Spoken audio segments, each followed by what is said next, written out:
ప్రభునందు ప్రియులారా, ప్రభువు నామమున మీకు వందనములు. ఈరోజు దేవుని యొక్క వాక్య ధ్యానము రోమీయులకు రాసిన పత్రిక 1వ అధ్యాయము 17వ వచనము. ఎందుకనైనా నీతిమంతుడు విశ్వాస మూలముగా జీవించునని వ్రాయబడిన ప్రకారము విశ్వాస మూలముగా అంతకంతకు విశ్వాసము కలుగునట్లు దేవుని నీతి దాని యందు బయలుపరచబడుచున్నది. దేవుడు ఈ మాటలు దీవించి ఆశీర్వదించునుగాక. గమనించండి ప్రియులారా, దేవుడు తన కార్యములను చేయుటకు అద్భుతమైన సాధనాలను ఎంచుకుంటున్నాడు. అవి గొప్పవిగా కనిపించకపోయినా ఆయన చేతిలో శక్తివంతమవుతాయి. దేవుడు మోషేను ఐగుప్తులో నుండి తన ప్రజలను విడిపించడానికి ఆయన నియమించుకున్నప్పుడు తన శక్తి సామర్థ్యాలను బయలుపరచడానికి తన చేతిలో ఉండే కర్రను సాధనముగా వాడుకున్నాడు. దేవుడు బలహీనమైన దానిని కూడా బలమైన సాధనముగా మార్చగలడు. ఇది మనకు చెప్పే సత్యము.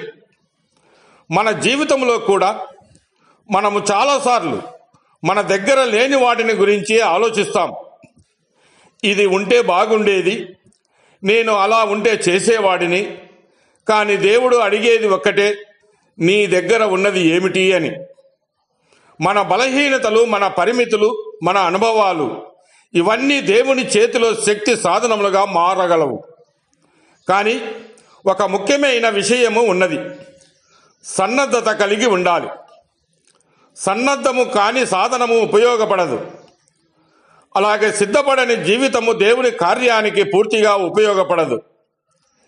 సైనికుడు యుద్ధంలో గెలవడానికి ప్రతిరోజు శిక్షణ పొందుతాడు.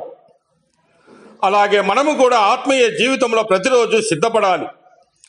ప్రార్థనలోను, వాక్య ధ్యానములోను, దేవునితో సహవాసంలోను మనము శిక్షణ పొందాలి. ఈ సాధనాలు మనలో విశ్వాసాన్ని పెంచుతాయి, మనలో ధైర్యాన్ని పెంచుతాయి, మనకు నిశ్చయతను ఇస్తాయి. ఏ సమస్య వచ్చినా దేవుని శక్తితో నేను అధిగమించగలను అని విశ్వాసము కలిగి ఉంటాం. కనుక ప్రియులారా, విశ్వాసములో సన్నద్ధమై బలపడదాం. మనలో ఉన్న ప్రతి సామర్థ్యాన్ని దేవునికి సమర్పిద్దాం. సన్నద్ధమైన జీవితము దేవుని చేతిలో శక్తివంతమైన సాధనము అవుతుంది. దేవుడు మిమ్మల్ని దీవించి ఆశీర్వదించునుగాక.